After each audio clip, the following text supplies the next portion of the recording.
ไม่สูงค่ะเมื่อได้เป็นวันที่12เดือนธันวาคมที่2ปี2026ในตอนในที่อ่อนพี่น้องค่ะมาถ่อมด้วยข่าวเงาลายตั้งปอตอนเวงลาซิลปยอก็ได้อ่อนพี่น้องค่ะมาถ่อมด้วยลงหลีฮู้และหลีฟางในค่ะอ่อนตั้งเปิ้นได้ก็มาถ่อมด้วยข่าวโหในอ่อนตั้งค่ะซึกเกาก้างหมับแน่วากำเถียมซึกใต้ในสีตียอบป้อเหียมก้นวานลาซิลและสีป้อว่าไหนค่ะในเจอเว้งลาซิลและสีป้อเมืองใต้ปอดของนั่นก้นซึกเกาก้าง MNDAA หมาบแน่ก้นวานวากำเทียมซึกใต้ในเสติงยอบป้อแหมแจดถามว่าไหนคะก้นปื้นตีลาดเนดีสื่อข่าวชัสเต็กชนาวาเมื่อวันที่7เดือนธันวาคมที่2ปี2026ยามโหคำ4โมงปลาย30มินิทนั่นก้นซึกเกากลางหาก็เข้ามาตีในวานปางซักนองหมอนเจอเว้งลาซิลสียอกอติ้งยอบเอากว่าผู้เข้าก็มาตีหมู่วานลุงจ่ายหมุนตีเฮิรนมันเจ้าเขาหมับในวาลุงจ่ายหมุนนั่นเก็บเงินในวานเสียก็กว่าท่ามขวานปันซึกใต้ในเสียเย้าจังป่อแหมมั่นใจในไว้นั้นเย้าในห้องกว่าในตับเขาอันปักเศร้าไว้ดีวานนาล้างหนังหื้อเขาเด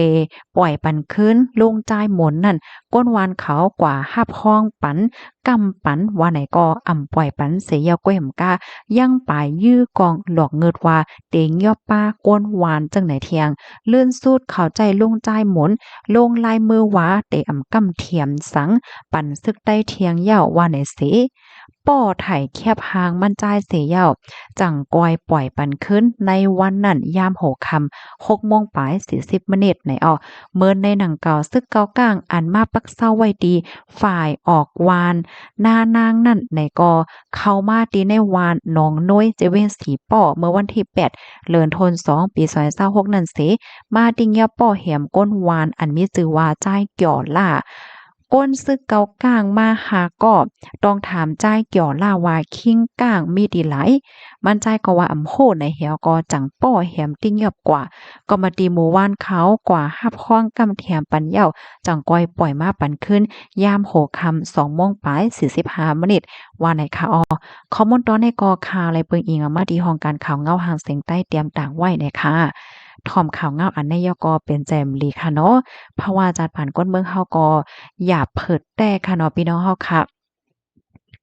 ลูกดีข่าวเงาโหดในเหแลกับในเฮาค่ะมาถ่อมด้วยค่ะตั้งโหตั้งหันเกี่ยวกับโดยรวงอันหลีโคและหลีฟางนะคะต่อถึงมื้อเลียวค่ะนะเลินที่2ปี2026ในจุ่มหยอกแหลนอันว่านั้นยังตึกมีอยู่นะคะเป็นซ้ำว่าหลายตีหลายตั้งหลายวันหลายเมืองในเปิ้นได้โฮมือกันเหี่ยวก็เข้งแข็งกดทัดกวาดล่างว่าในเฮตาตึงมีอยู่นะคะกำนั้นแล้วเฮาค่ะไหลโฮคึดต้านเหี่ยวก็หับมือไหวค่ะดังหือเฮาได้ถุงยาเข้าแลนนั่นเฮ็ดจังได๋คะนะข้อที่1ค่ะให้เฮาค่ะมีสติอย่าไปยุ่มง่ายๆนะคะอย่าไปยุ่มอันเขาส่งมาที่ออนไลน์ว่าสังว่าจังไหนกล้วยหมกล้าเพราะว่าเป็นก้นอันติดต่อกับสืบมาจู้เฮาแหละจังไหนก็อย่าไปละเลยยุ่มนะคะข้อที่1เนี่ยก็ลำลองได้แต่ค่ะนะพี่น้องค่ะ ในภาวะจัดปานข้าวเนี่ยก็ยาหลายปอกหลายกำหลายเหย้าเนี่ยค่ะเนาะยาเตงยาเตอะโอ้โฮบางป้องเนี่ยเขาเฮ็ดอะสังลูกมาดีป่านนะไม้ป่านสูงเนี่ยเป็นดีเป็นในสุดได้ไลแก้จังนั้นจังได๋แหน่ว่าพอหำถามว่ามันเป็นลูกมาดีปานแต่นั่นค่ะน่ะเพราะว่าเฮาคากว่าเต็กได้เต็กเนอเหี่ยก็ใส่ข้อมูลกว่าก็เหย้าหยาเหย้าน่ะเนาะลีโกได้แต่เนี่ยค่ะข้อที่2เนี่ยซ้ำเตรียมว่า อย่าไปปันข้อมูลส่วนตัวที่เฮาบ่รู้จักนะคะอันนี้ก็ลำลองได้แต่นะคะก็แค่ย้อนป่องเลี้ยงถึงพันพี่น้องคนเมืองใต้เฮาค่ะนะคะ Highland City ค่ะเนาะลองส่วนตัวเฮาค่ะได้บ่เป็นไรอย่าไปลัดเนเปิ้นนะคะมันก็ว่าเฮียงแลก็เปิ้นฮู้ว่าสังหาเฮ็ดเนี่ยมันจังเป็นเพเนี่ยค่ะเนาะป้าเจมส์ลองว่าดีเฮิรนตัวเจ้าเก่านั้นมีกวนหลายก้อจื้อปอว่าหือจื้อแม่ว่าหือมีลูกยิงลูกจ้ายหลายก้อมีลูกหลานหลายก้อลูกกว่าเหตุการณ์วานหลายเมืองหลายที่ไลเลยจังได๋ลองจังได๋เพราะเฮาบ่รู้จักอย่าไปโอบเนเปิ้นค่ะป้าเจ็มลองวัดลองไหวค่ะนะบางก้อได้ค่ะนะเฮาได้ยิบไหวในเฮาใจไหวในไหวเฮาได้หมดอายุกว่ามื้อนั้นมื้อในน่ะคนที่อันเปิ้นไลรับไลถอมนั่นคนที่เพิ่นฮักเฮาก็มีคนที่เปิ้นฮักเฮาก็มีคนบางก้อในบ่เปิ้นวนว่าคนก็ได้วัดไหวมันเต็มทนโลดได้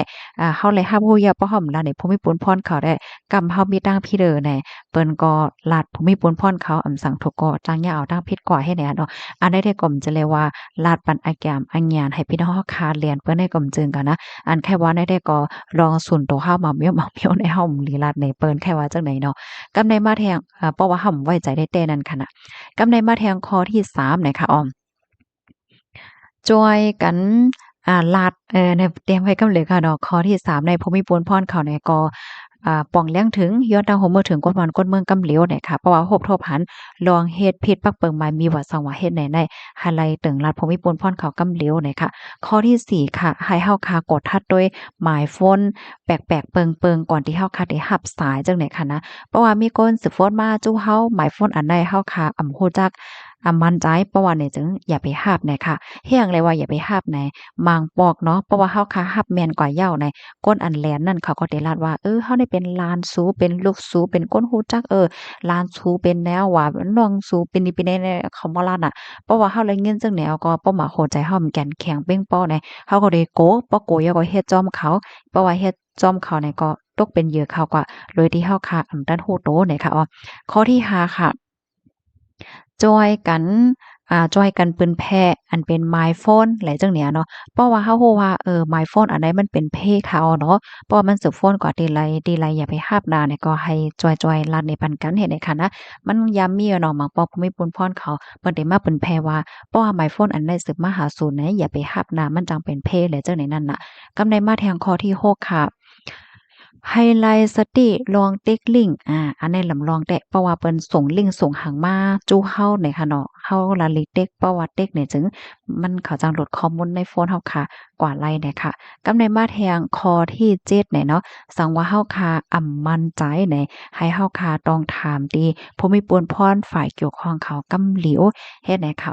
บางปอเขาได้เฮ็ดสั่งเป็นผู้มีปวนพรเขาสึกโฟนมาลูกมาตีป่านเย้เงิน5มันก็ลูกมาตีของการผายพ้องงำตีนั้น5ข้อมูลสู่เป็นไนวอดไว้สู่เป็นไนการเงินสู่เป็นนี้เป็นไนในเพราะเฮาบ่นว่าโอ้ไว้ใจหนาแน่เป็นรองเต้ห่ำเต้หาในเพราะว่าเฮาค่ะมีรองมั่นใจมีรองข้องขำไข่ฮู้ไข่หางแทงไหนก็กล้าผาผู้มีปุนพรเขามันก็ไปเข้ากว่าดีลุ่มภายไรภายนั้นกำซื้อไหนค่ะข้อมูลตอนในค่ะเลยเปิงอิงเอามาดีเพกสในเตรียมตากเปิ้นแพ้ไว้ไหนค่ะย้อนให้พี่น้องเฮาค่ะเขารอดเพกันกูก็ค่ะเนาะไก่เพอะไรไว้เพไว้ก่อนไหนค่ะนะเพ2เซมวายเฮ็ดจังได๋ค่ะเนาะไม่ทรงค่ะ